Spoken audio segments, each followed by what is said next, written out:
What is going on, my broskiis? My name is Toadski, back again, here to bring you guys yet another One Piece Treasure Cruise video, and finally getting around to making a commentated video for you guys. It's been an extremely busy little period in my life right now, but we're getting around to getting this video done for Shanks. Now, this is a big release. A lot of people were highly anticipating Shanks versus Kid, considering, you know, Shanks is a fan favorite character, as we all know, and this moment in the anime and the manga was crazy. So people had really high expectations for this character coming into it, and unfortunately, I must kind of admit that I am a little disappointed at what they've done with Shanks. I was really anticipating this character to be one of the best characters in the game, and unfortunately, I just don't think this character has delivered on that kind of hope that I think a lot of people in the community had. So let's get into breaking down why I think that. Why do I think that this character is not one of the top units? Now, I will say this character is not pointless, like this character is not useless by any stretch, but I think that considering the moment that this character has been taken part in, people thought it was going to be a lot better than what we were delivered on here. So let's start things off. He's an int slash a cerebral. We'll go through his captain ability here, and I've kind of split it up so it makes it a little bit easier for you guys to digest exactly what he is doing. First of which, he's up to a 6x captain, but you actually get more, more multipliers based on how many slashes are on the crew, very similar to the other characters in the current celebration. So it's a minimum of a 5x boost to all characters, scales up to 6x based on the number of slashes, so more slashes the better. He does give a 1.3x HP boost. Tandem slots are also beneficial when he is the captain. And if you have 4 or more slashes on the crew, he reduces despair by 10 turns and also boosts slasher character's critical rate by 30% for 10 turns at the start of the quest. So this is kind of interesting. We haven't seen this kind of thing for a while. I think the last character that came out that was kind of focused in this manner was Fujitora and Borsalino. The thing is, though, is even when that character came out, it's like kind of just mid, and a lot of people didn't really care about this whole critical strike thing. They've been really trying to hammer down on like slashes being focused on critical strike and getting bonuses upon reaching a critical, but it's just not really good enough from what we have right now, and I think it's just due to the design of how critical strike actually works. For those who don't know, like, for example, Shanks has a 4 combo hit, so he has 4 different hits when he does his attack.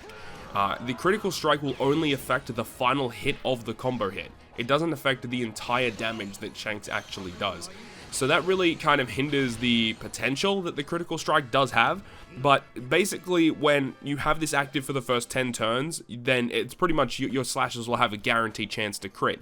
It's just not really good enough because critical strike doesn't really add that much. And the way that this character is kind of designed is that you really want to use him in a Kizuna sense, because, you know, those buffs being active for the first 10 turns, Shanks doesn't have any cooldown reduction in his captain ability, so why would you use him if you're not able to fully abuse this effect in normal content like an arena, Coliseum, Clash, anything in that manner where Shanks himself or the crew that you're using doesn't get cooldown? Then this kind of effect is pretty redundant. Of course, if you're in content where you get cooldown at the start of the quest, then you can fully abuse the fully guaranteed chance of critting. Furthermore, deeper in his captain effect, if you have a full team of slashes and you tap on Shanks with an int or a tandem slot, you get minus 10% slasher resistance to all enemies for 1 turn. This is pretty nice, just a 10% damage bonus. If you're running double Shanks, you can also get, obviously a 20% bonus, which is pretty cool. So that kind of effect is fine. I don't really think that's that bad at all. And it means if you do perform his final tap, then this will also work with him as well. And then it does further state that if you have a full team of slashers and you have a territory slasher class active, then slasher characters get a 6.5 times attack boost instead. If you are using him as a captain and you perform excellent for his action special, and then it will go ahead and state that it will boost the attack of the next final tap performed by a slasher character by 8% when a slasher character with critical attack potential ability performs a critical attack for 3 turns. So this is, again, a little bit of a weird thing. So basically, when you perform excellent for the next 3 turns, every time you land a crit with a slasher character, 8% chance of 8% bonus damage to the next final tap for a slasher. I think this is a little weird because we have so many other characters that just have, you know, just grant the bonus damage for free, but this character has like these set conditions you have to fulfill in order to get these bonus damage, and an additional 8% realistically isn't really that much. So again, just the numbers seem a bit weird, and that's his whole captain ability. So he's just focused around crit. You got despair reduction, which is the utility focus. Tandem slots are kind of matching. Multipliers are obviously very good. You have an HP boost, but he just focused on damage. He doesn't really have a lot of utility, no cooldown reduction, so he's really built on being a huge damage dealer that is obviously going to be very good in a Kizuna sense, but outside of that, if you're not getting cooldown, Shanks is not really going to be that good for you. Let's have a look at Shanks' special ability, which we will actually go ahead and apply the Slasher Territory, which is obviously very good. That lasts for 3 turns, giving you bonus damage. Slasher characters also get -1 turn of cooldown from his special, which is a pretty neat addition that I don't really understand why it's even there, considering nothing else in his kit provides cooldown, but for some reason he's got it in his special ability. But then we get to the really neat stuff, which again further solidifies the fact that this character is going to be a beast in Kizuna Clash, where it says he boosts damage dealt to delayed or weakened enemies up to 3 times based on the outcome of your action special. So the action special is going to change the multiplier of your conditional boost that he provides up to a 3.0, but at a bare minimum it's at least 2.5 times conditional, which is still really good. And that first conditional boost lasts for 2 turns. He then says that if you have a full team of slashers, you can have double stacking conditional boost for 3 turns. This is obviously the big draw to the character. Characters that have the ability to grant double stacking conditional boost are incredibly valuable in Kizuna Clash, being able to just grant additional bonus damage that you normally wouldn't get access to. So this is obviously, again, a very, very good component. He then further says, if you have 2 different damage boosting effects that can be stacked, so basically if you have the ability to do double stacking conditional boosts when you launch Shanks' special ability, then he grants you another conditional boost against defense down and increased damage taken by 2.5 times for 1 turn, and he further increases the crew's damage dealt, so conditional boosts, by 0.25. So the way that this kind of works is like if you run double Shanks, you can get double stacking 2 conditional boosts, one at a 2.5 and one at a minimum of 2.5 that can scale up to a 3 times boost. This also means that, like, I was kind of like testing some other things here where you could use 1 Shanks on like a stage 4, for example.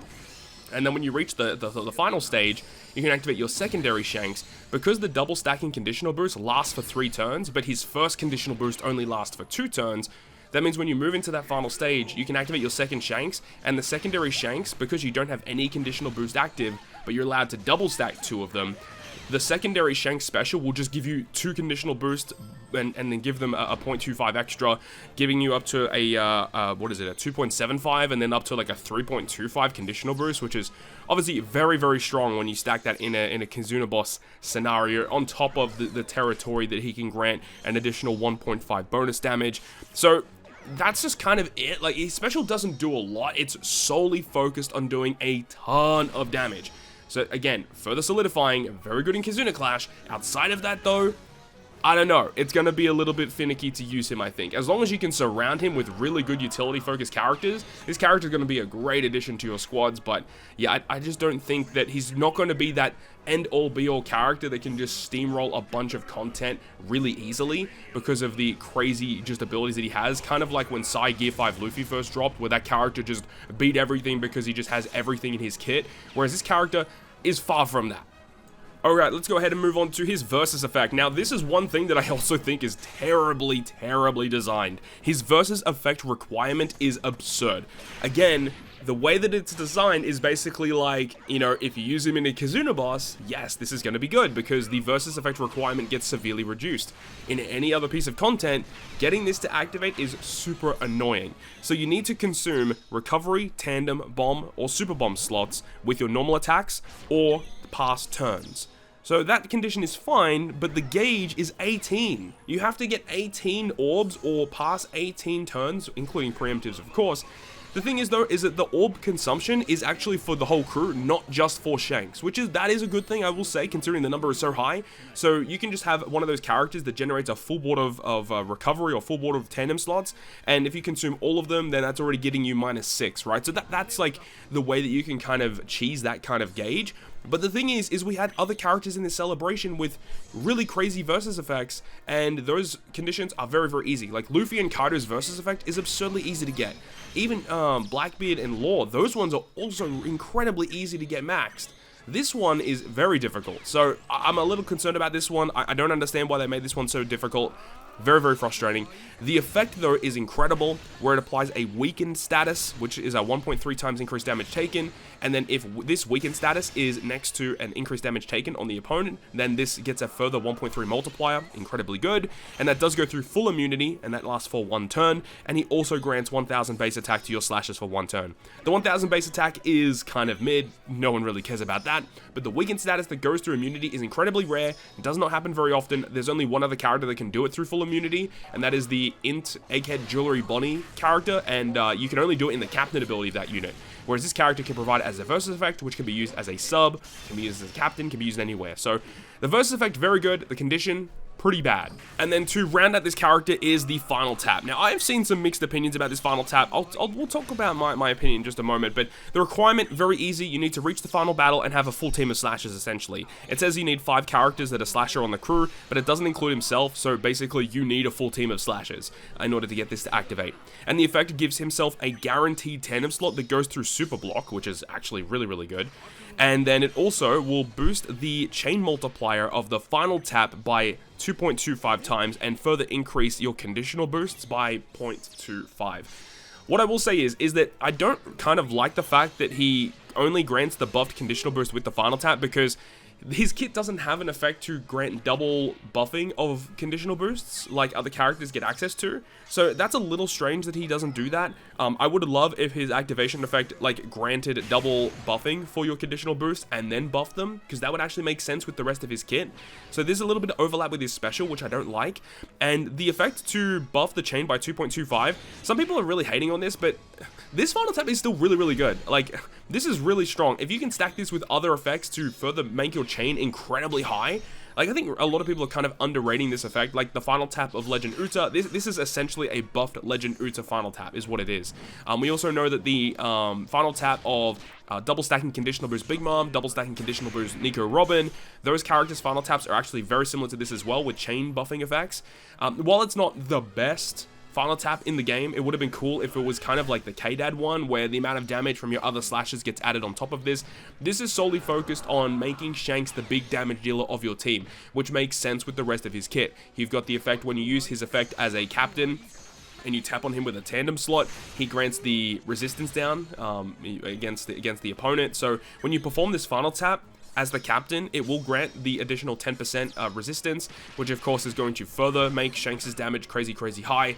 But of course, it really only works if you're in a scenario where you're up against a side boss. I believe in this Kizuna Clash, he's going to be a Rainbow super effective against all types, which is going to be kind of massive. But in other Kizunas, he's really going to be good against mono side bosses. So building like a full team focused around Shanks being the big damage dealer might actually be a viable strategy moving forward, but that's just where he kind of sits. I just feel like Shanks is only going to be a unit that sees play in Super Boss, which is a bit of a shame, because I really do think that Shanks deserved a lot better than what he currently got. But that's my opinions on Shanks. Let me know what you think down below in the comment section about the brand new Divine Departure Shanks. I really, really wanted him to be the best legend in the game, and unfortunately, he just is not that. So let me know your thoughts and opinions about him. Hope you enjoyed this video, though. If you did, make sure you go ahead and leave a like, and if you want to stay up to date with all the content that I post, including more One Piece Treasure Cruise content, make sure to hit the subscribe button down below. On that, guys, I will see you guys within the next video.